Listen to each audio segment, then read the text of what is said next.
ఓం సదాశివసమారంభాం వ్యాసశంకరమధ్యమాం అస్మదాచార్యపర్యంతాం వందే గురు పరంపరాం.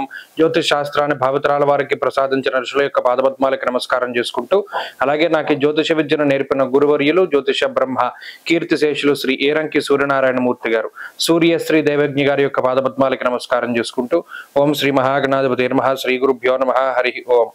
వీక్షకులందరికీ నమస్కారం. కర్కాటక రాశి వారికి ఈ వారం మిశ్రమమైనటువంటి ఫలితాలే ఉన్నాయి. ప్రత్యేకించి 9 గ్రహాల యొక్క కొంత ప్రతికూలమైనటువంటి ఫలితాలను వీరు అనుభవిస్తూ ఉన్నారు. ఇక్కడ ప్రధానంగా గుర్తుపెట్టుకోవాల్సింది ఏంటంటే, రాస్యాధిపతి మాత్రం ఈ వారంలో పూర్తి స్థాయిలో అనుకూలంగా ఉండేటువంటి విషయం చాలా గొప్పది.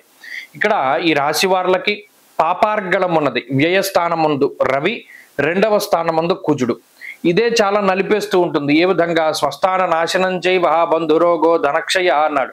అంటే ఉన్న ప్రాంతం నుండి తీసేసేటటువంటి, ఏదైనా ఉద్యోగం చేస్తున్నాం, స్థానచలనం, లేదు సడన్ గా ఉద్యోగం మార్పు, లేదు మీరు సంపాదించినటువంటి ధనాన్ని ఎక్కువ స్థాయిలో ఖర్చు పెడుతూ ఉండడం, పరుల కోసము ఈ డబ్బు ఇక్కడ పెడితే తిరిగి రాదు అని తెలిసినప్పటికీ ఖర్చు పెట్టవలసి రావడము, లేదా మనం వీడి చేతికి డబ్బు ఇస్తున్నాం, వీడు మళ్ళీ ఇవ్వడం అని తెలిసినప్పటికీ డబ్బు ఇవ్వవలసి రావడము, ఇలాంటి విషయాలే ఎక్కువగా కనబడుతూ ఉంటాయి.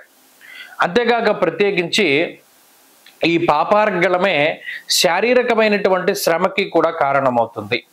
ప్రత్యేకించి ఏదైనా ఒక చిన్న పని దగ్గర నుండి పెద్ద పని వరకు ప్రతిదీ కూడా మీ మీద మీరే ఆధారపడవలసినటువంటి పరిస్థితి. ఎవరు సహాయం చేయరు.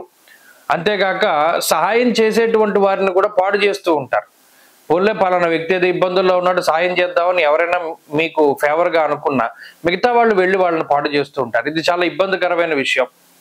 శత్రువుల యొక్క తాకిడి ఎక్కువగా ఉంటుంది. శత్రువుల యొక్క బలం అధికంగా ఉంటుంది. ఇది ఒకటి ప్రధానంగా గుర్తుపెట్టుకోవాలి.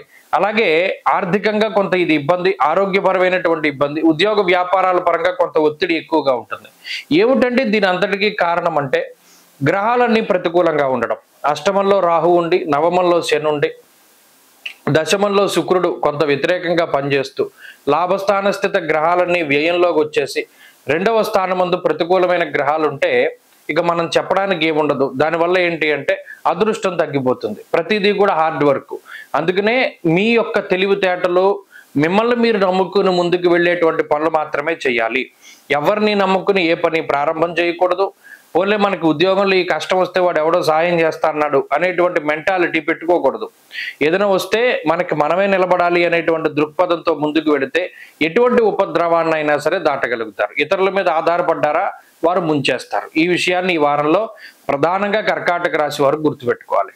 ఈ రాశివారు ఈ వారం మరింత అనుకూలమైనటువంటి ఫలితాలని సాధించడానికై దేవీ ఖడ్గమాలా స్తోత్రాన్ని ప్రతినిత్యం పారాయణ చేస్తూ ఉండడం చెప్పదగినటువంటి సూచన. ఈ వారంలో కలిసి వచ్చేటువంటి రోజు సోమవారంగా చెప్పవచ్చును. అదృష్ట సంఖ్య 4, అదృష్ట వర్ణము తెలుపు. తదుపరి సింహరాశి.